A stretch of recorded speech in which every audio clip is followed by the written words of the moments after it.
The last time I was talking to you, you were in California with me, I saw and now where you moved to Freedom in Florida. Yeah, look, that was only a few months ago, right, that I saw you at my place in LA, and I did not, I had a gorgeous place. I did not want to leave. I had 2 companies in LA. I had my employees. My life was there.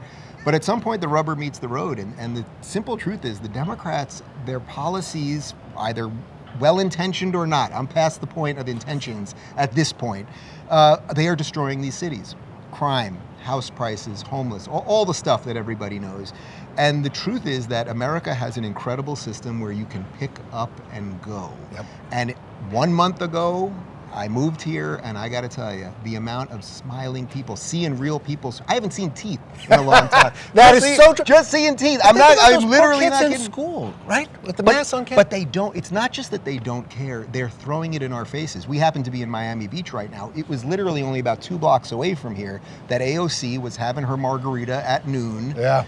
And while she's locking her people down in New York, while at the same time, I have no doubt, has said awful things about DeSantis and everyone else running Florida. And it's like, if you believed any of your nonsense, you would not be coming down here to party. And I know some other parties Rules that she for was thee, at. but not for me. But that's what they're trying to show you, because they are the elites. They've done something really perverse where they've tricked mainstream media, or they've used mainstream media to trick the masses that you guys, that conservatives, that Republicans are really the elite and want to rule over you and all of these things. And it's all a lie. When they talk about the big lie, it's like this is, their big lie is a big lie because it's extended across everything.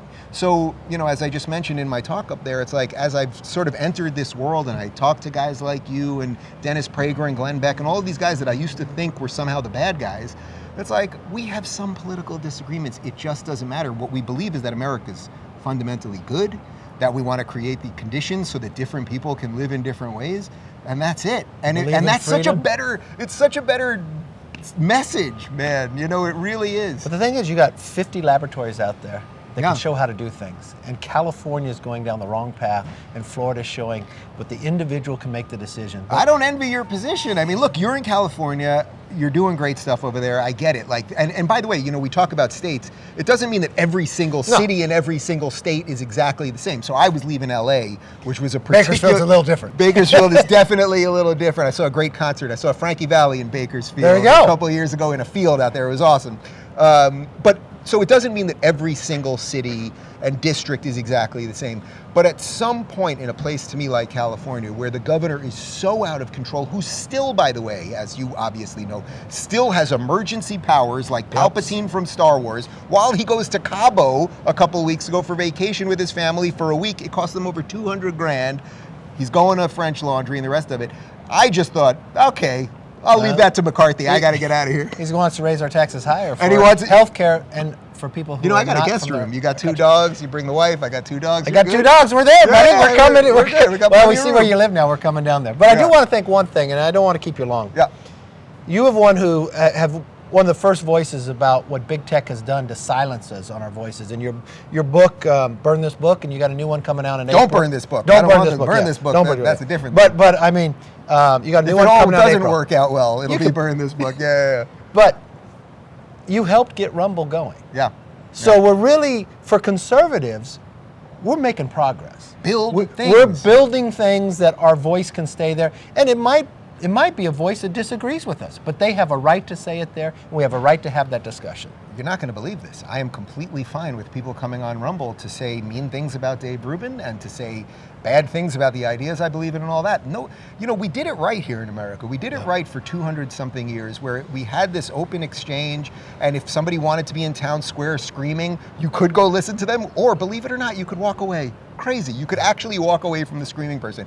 We've now decided that the screaming person has to be listened to by everybody at all times, and you must destroy the screaming person, and you must destroy all of your values at the exact same time.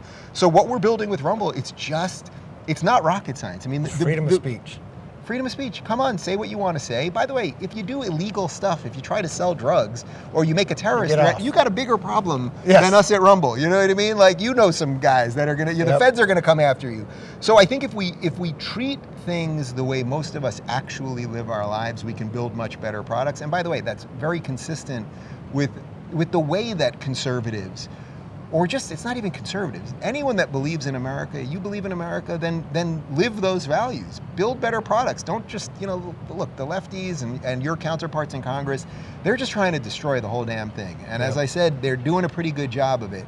But why not just build something better and not build back better? How about build better products instead of playing the game that we cannot win with those guys? That's my plan, and that's why I'm thrilled you're on Rumble, and now I know Senator Rand Paul's on there, and Jim Jordan's obviously on there, and we're just gonna build. We're gonna build and build, and then we'll see what happens. We want more people to come, freedom of speech, and more importantly, in less than 300 days, we want the freedom for this nation, so we're gonna make all the changes. Thank you, my friend. Great seeing you. Great to see you. If you're looking for more honest and thoughtful conversations about politics instead of nonstop yelling, check out our politics playlist. And if you want to watch full interviews on a variety of topics, watch our full episode playlist all right over here. And to get notified of all future videos, be sure to subscribe and click the notification bell.